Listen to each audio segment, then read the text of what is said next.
Hello, welcome to the Idaho Falls Community Luncheon. I'm Michael Blennis, the president of the Idaho Falls Rotary Club. I'd like to thank everyone for their effort in putting this together. It's a collaboration of many service clubs here in Idaho Falls, among them the Idaho Falls Rotary Club, the East Idaho Falls Rotary Club, the Chamber of Commerce, Civitans, and City Club. And we'd like to especially thank IE Productions for helping us put this together. Rotary is a service club of 1.2 million members worldwide and 35,000 clubs. Those Rotarians provide 16 million volunteer hours each year, and this last year we immunized 2.5 billion children worldwide against polio. As is our custom in Rotary, we start our meetings with a thought for the day. And our thought for today is the Rotary motto. And the Rotary motto is service above self. I'd like everyone to reflect on being thankful for our emergency workers and medical professionals in our community for their service above self. I'd like everyone to think about and be thankful for those workers in essential businesses who are providing service to our community as service above self. And I'd like to thank every member of our community for responsibly exercising their rights as a citizen of the United States, the great country that we're all a part of. With that, I'd like to introduce Daniel Packard, a partner in Cooper Norman, who is specifically over the tax service group. And he's going to talk to us about the CARES bill and how the provisions of this bill affect our community. And so with that, I'd like to ask Daniel to come up to the podium and inform our community. Thank you, Daniel.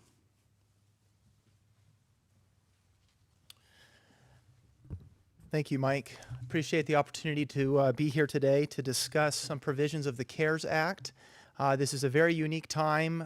We're all operating on an accelerated time frame and doing our best to understand the provisions that lie before ourselves as individuals as well as business owners as well. So today I've been provided a handful of questions, most commonly asked questions related to the CARES Act. It's my intention today to review those in their entirety, answer what questions I can, and then hopefully provide resources that you can rely on going forward to answer your questions further. The first question that was presented to me was, what types of relief are available? So what's important right now is that you consider that the federal government in the aggregate is doing its best to address a shortfall that will exist given the need to shut down. Each community has been asked to stay at home, to socially isolate, an unprecedented impact on the on our economy. An inability for us to interact and transact with one another is creating difficulties for all of us. This bill has been addressed in such a fashion that it helps both individuals by way of stimulus, by way of tax deferrals, by postponements of income tax and estimated tax payments, and also for businesses as well by way of stimulus loans, by grants, by way of also payroll tax deferrals and forgiveness as well. So as a business owner, it's important to first recognize and realize that the federal government is doing its best to cover expenditure during this time frame, and is doing that by way of payroll tax forgiveness as well as SBA loans. Those loans can take two forms, one being known as an economic injury disaster loan, the second one being a paycheck protection program loan as well, of which I hope to talk a little bit more about today. So understand that relief is available for you both as an individual and as a business owner as well. And as business owners, it's important that you create a team around you that is going to be designed to help you best utilize all of these available initiatives. For those of you that have questions about unemployment and how to best interact with your employees, it's important that you speak to an employment attorney, that you spend time making them part of your team to advise you well. For those of you that are trying to best utilize the payroll tax deferrals and other tax initiatives that were passed with the CARES Act, it's important to have your CPA on your short list of individuals to call. And for those of you that are seeking relief through the SBA program, it's important that you establish a relationship with a lender that you trust that will provide you contemporaneous information that you can use to best make decisions. So Recommendation number one for business owners is to build your team and make sure that part of that team is an attorney, a CPA, and a lender. The aid that I'd like to talk about first is the SBA aid, and this is for small business owners perhaps the most pertinent piece of documentation or information they're trying to best understand right now. Us CPAs have been trying to understand this bill for about 6 days, ever since the Senate was evaluating it, as it made its way to the House and finally to the President for signature. Banks have been interacting quite actively with SBA and understanding these provisions as well. So if you feel confused, don't feel despair. Don't despair. There is quite a few individuals that are still trying their best to understand these provisions. I've told my business to believe this to be the case, that fortune will favor the patient in this matter. Do your best to be well informed and step only after you've been informed to do so. These loans that have been made available come in two forms. One is known as an economic injury disaster loan, and the second is known as a PPP loan, or a paycheck protection loan. Let's begin by discussing first the economic injury disaster loans, or the EIDL loans, as they've as we've come to know them as. The EIDL loan has been around actually long before the coronavirus outbreak. They were in place to help business owners that encountered some tangible loss, perhaps a fire or a flood on their business. And so individuals that were very, very quick to apply for EIDL loans noticed that the application on Friday and Saturday was rather confusing. It made no mention of COVID-19. It was simply referencing tangible losses. That application was updated on Sunday night. So if you go to sba.gov right now, you will find that the application for an EIDL loan has been updated. The provisions of an EIDL loan are pretty simple to understand. It's a $10,000 grant that you'll be given, really just to cover overhead, payroll, other business expenditures that you're going to be encountering over this time frame. There has been some confusion as to how the EIDL loan interacts with the PPP loans. Let's address that here in just a moment. First, an EIDL loan, though, is a good fit for a business owner that perhaps doesn't have a lot of payroll, that has need for cash right now. The EIDL loans are drafted, or at least they anticipate being able to get funds to individuals very, very quickly. It's our hope that that is, in fact, the case. Early legislation suggested that funds would be available up to 3 days, as soon as 3 days after application was made. We will watch closely to make sure that is, in fact, the case. But EIDL loans, again, good fit for small businesses that really don't have much of a payroll burden, that are being impacted by the provisions that are being placed on us by our current governors and other legislative bodies. The second loan is known as the PPP loan, and this is a much more formal loan. It's a much more robust loan. The funding behind it is much more substantial, and it's being administered presently through existing lenders. So your credit unions, your large national banks, they are devoting teams and talent to understanding this and helping small businesses apply for this. Again, for businesses that are impacted by COVID-19, there is something known as a PPP loan available to you.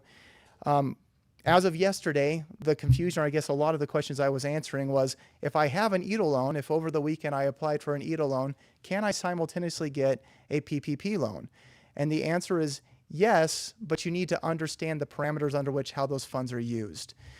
An EIDL loan under the current legislation, in fact, if any of you can find time, if you go online, you can find the U.S. Senate Committee's frequently asked questions on the EIDL loans and the PPP loans. I'll make those available to Mike so that he can distribute that document to your members. That document does an exceptional job of outlining how these two loans interact with one another. EIDL loans can be applied for. PPP loans can be applied for. The EIDL loan, though, over time will have to be consolidated in with your PPP loan.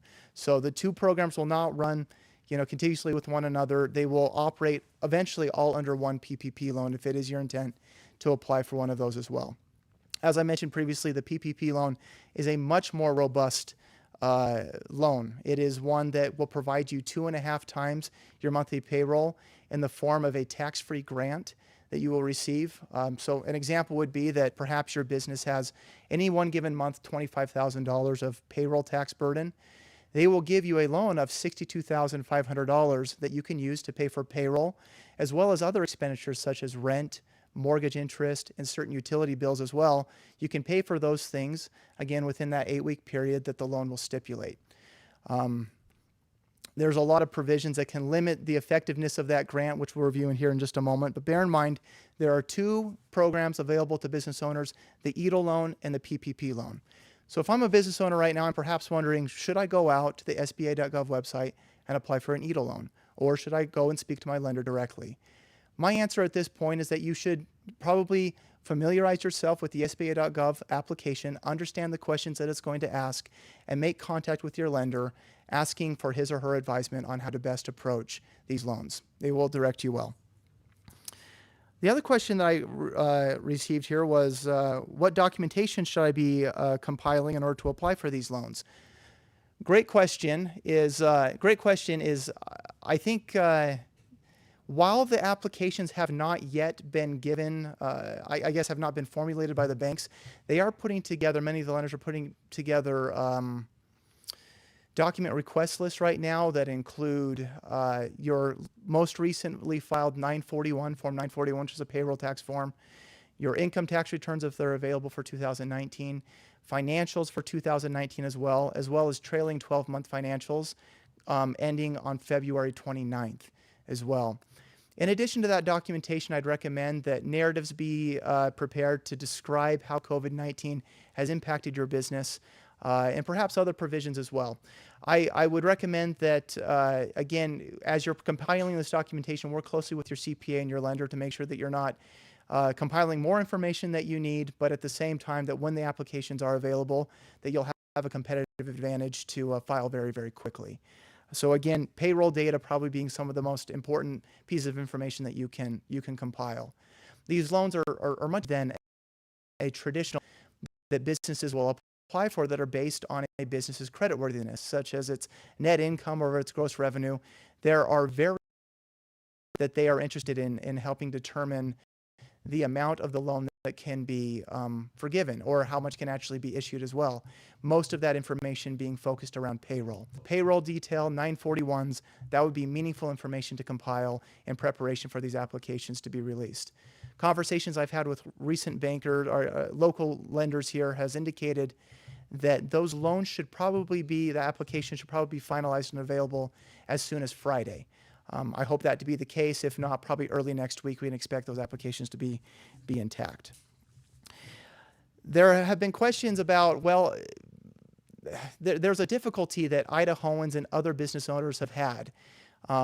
Business owners here in Idaho made decisions as it relates to laying off employees or furloughing employees based on necessity, not based on guidance that was given to them necessarily from the federal government. There was some concern that you know, suppose that I'm let's say a dental professional here in Southeast Idaho. I received direction from the governor and from other governing authorities that I needed to lay off or close my doors, thereby necessitating my need to lay off a workforce, maybe as much as 2 weeks ago. As these programs have kind of come to light, as we now better understand the credits that are available for payroll taxes that are paid, as well as the benefits associated with these SBA loans as well, I think a question that a lot of business owners are now encountering is, I've laid off these employees, when should I bring them back?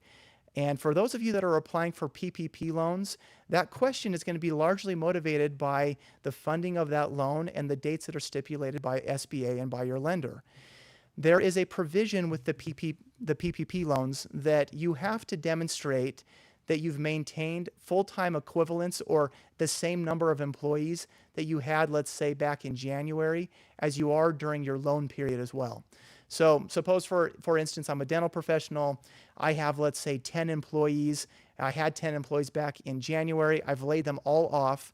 In order to get the greatest benefit of the grant that the SBA is willing to provide, I have to demonstrate to them that I have employed 10 employees during my loan period.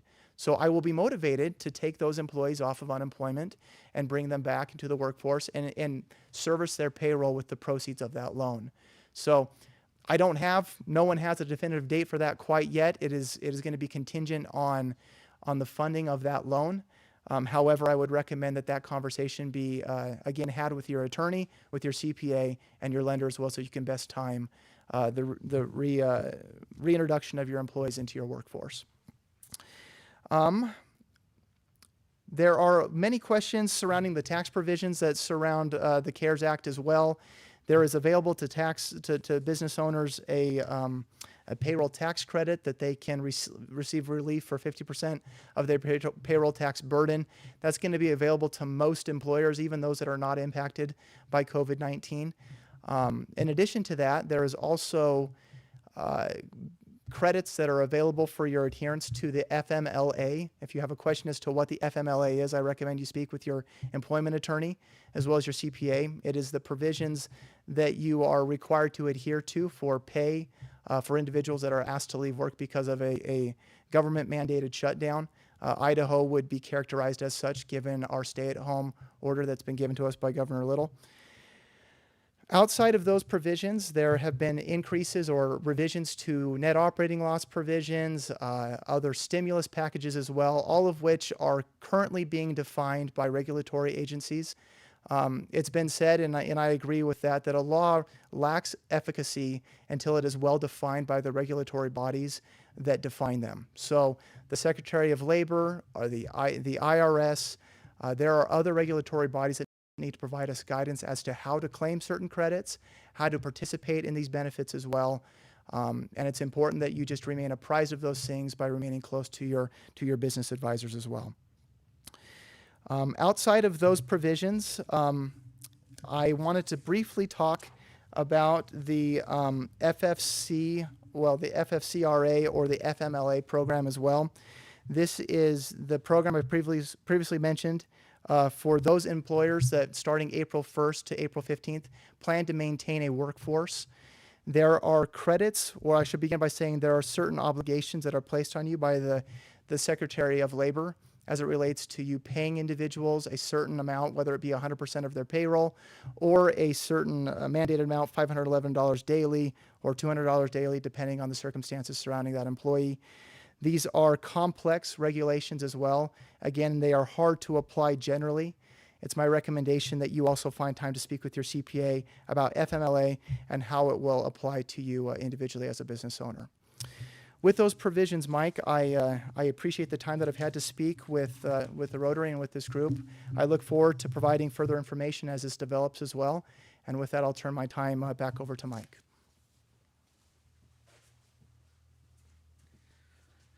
Thank you very much for that information. Obviously, it's a developing situation, and we'll need to continue our luncheons every week. We'll be doing these at noon on Wednesdays, and so we hope you pack your lunch and are prepared to meet with us so we can keep our community informed on this developing situation, both as a small business or any business in our community, and as well as individual citizens as we work forward to look at what our topics will be in the future. So thank you for joining us today. Please spread the word about the Idaho Falls Community Luncheon that we're going to be hosting here. And we look forward to your comments on the Facebook page. What are you interested in hearing in the future, learning more about? And we'll also try to provide some links to the information that we discussed today, as well as more information on where you can get reliable sources of information on COVID-19. You noticed today in our presentation, we tried to exercise really good social distancing, and so we encourage all of you to continue to follow the directions of our governor and our city and our District 7 Health to stay safe, stay at home as much as you can, only go out in the community when you have a need to, one of those essential needs. And together, we'll work on this by staying apart, and we'll get through this. So thank you all for today, and this meeting is adjourned.